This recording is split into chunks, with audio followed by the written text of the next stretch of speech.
হাত মোবারকে হাত রেখে কালেমা পড়ে মুসলমান হয়ে গিয়েছি। ও মায়াত নবী গো তুমি এতিমি কইরা কোথায় লুকাইলা।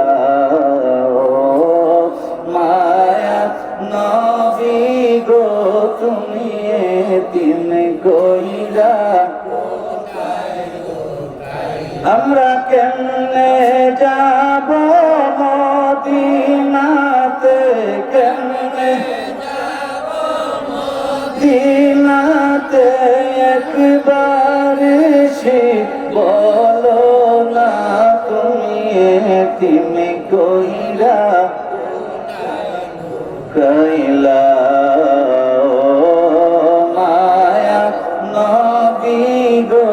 তুমি এতিমি কইরা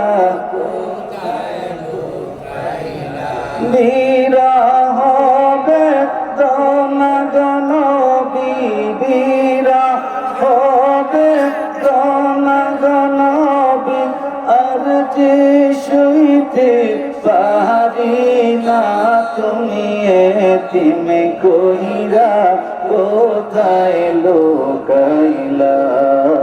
ও মায়া নবী গো তুমি এতিমি কইরা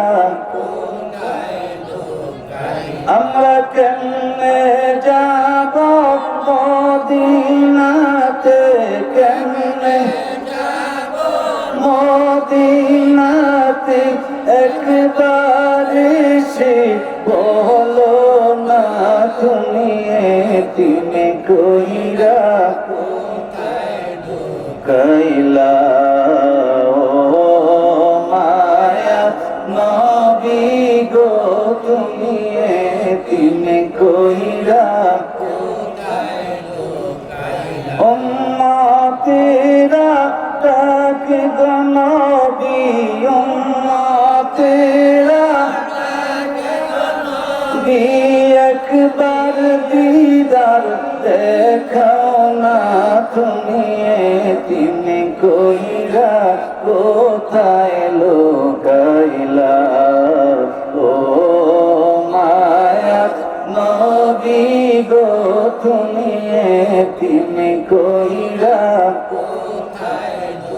আমরা কেমনে যাব মদিনাতে, কেমনে যাব মদিনাতে একবার সে বলো না তুমি এতিমি কইরা কোথায় লুকাইলা। ও মায়া নবী গো তুমি এতিমি কইরা আমার ডাক্তার শিব শক্তি কান্নায় ভেঙে পড়লেন, তার স্ত্রীও কান্নায় ভেঙে পড়লেন। স্বামী গো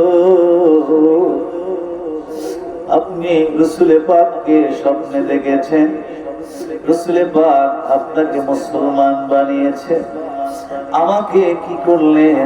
আমিও তো এমন একটা স্বপ্নে দেখেছি, জীবনে কোনোদিন এমন স্বপ্ন আর দেখি নাই। ডক্টর শিব শক্তি ডাক দিয়ে বলে, বিবি রে কি স্বপ্নে তুমি দেখেছো? বলতেছে আমিও তো গত রাতে দেখলাম আমার সামনে দিয়ে এমন এক সুন্দর চেহারার মানুষ চলে যাচ্ছে, যে মানুষটাকে একবার কেউ দেখলে দ্বিতীয়বার ওই মানুষের দিক থেকে চোখ ফেরাতে পারে না। ওই লোকটি আমায় ডেকে বলল, শিব শক্তির স্ত্রী রে, তোমার স্বামী তো মুসলমান হয়ে গেছে, এখন তুমি কি চাও মুসলমান হতে? যদি তুমি চাও আমি রাসূলুল্লাহ তোমাকেও মুসলমান বানাইয়া দিয়া যাই। স্বামী আমি যখন তোমার কথা শুনলাম, চিন্তা করলাম তুমি যখন মুসলমানই হয়ে গিয়েছো, আমি যদি হিন্দু থাকি তবে তো তোমার সাথে আমার আর সংসার করা হবে না। আমি আমার রাসূলকে ডেকে বললাম, নবী গো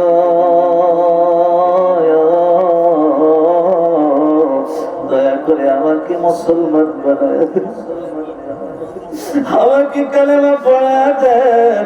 আমি আমার রাসূল পাককে জবানের সাথে জবান মিলায়া কালেমা পড়ে আমি তো গত রাতে মুসলমান হয়ে গিয়েছি।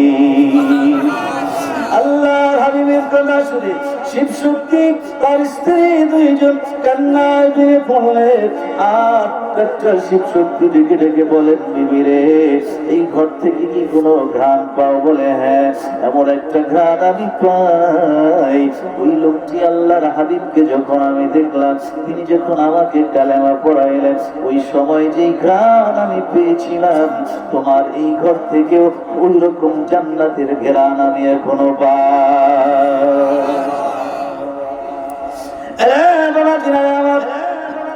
আল্লাহর নবী রহমতের নবীকে ভালোবাসার কারণে এত বড় একজন কাফির, এত বড় একজন মুশরিক, যিনি 50 কোটি হিন্দু যাকে সিজদা করে ভগবান বলে, দেবতা বলে, প্রভু বলে যারে সিজদা করে 50 কোটি হিন্দু, এই মানুষটা আমার রাসূলকে ভালোবাসার কারণে জীবনে কোনোদিন নামাজ পড়েন নাই, রোজা রাখেন নাই, হজ করেন নাই, যাকাত দেন নাই, কোনোদিন কোনো ভালো কাজের সাথে ছিলেন না, আরো ছিলেন তিনি বড় মাপের মুশরিক। কিন্তু আমার আল্লাহ বুঝাইয়া দিলেন, মুসলমানেরা রে, ইমানদারেরা রে, যদি রাসূলুল্লাহকে অন্তর দিয়া ভালো কেউ বেশি ফেলে, সে কাফের হোক, সে হিন্দু হোক, সে খ্রিস্টান হোক, সে ইহুদি হোক, সে নাসারা হোক, যেই হোক না কেন, আমি আল্লাহ ওই মানুষটাকে ক্ষমা করে দেব।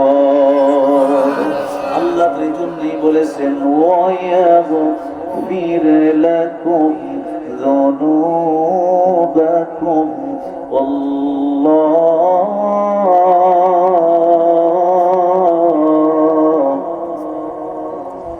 ওয়াল্লাহু গফুরুর রহিম। আল্লাহু আকবার। আল্লাহ দিকে আমি তোর জীবনে ওয়ায়াগফির লাকুম যুনুবাকুম, আমি আল্লাহ তোমার জীবনের সব গুনাহগুলো maaf করে দেব। আল্লাহু গফুরুর রহিম, আমি আল্লাহ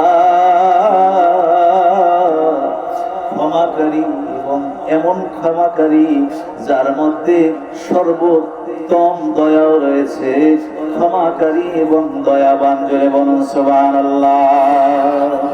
বাবাজিরা আমার, এই জন্য মনে রাখবেন, আল্লাহর হাবিবকে যারা অন্তর দিয়ে, হৃদয় দিয়ে যারা ভালোবাসবে, আল্লাহর হাবিবকে যারা অন্তর দিয়ে মহব্বত করবে, ওই মানুষগুলাকে আমার আল্লাহ কোশ্চিন কালেও জাহান্নামে দিবেন না। ওই মানুষগুলাকে আমার আল্লাহ রাব্বুল আলামিন জান্নাতের মেহমান বানায় দিবেন।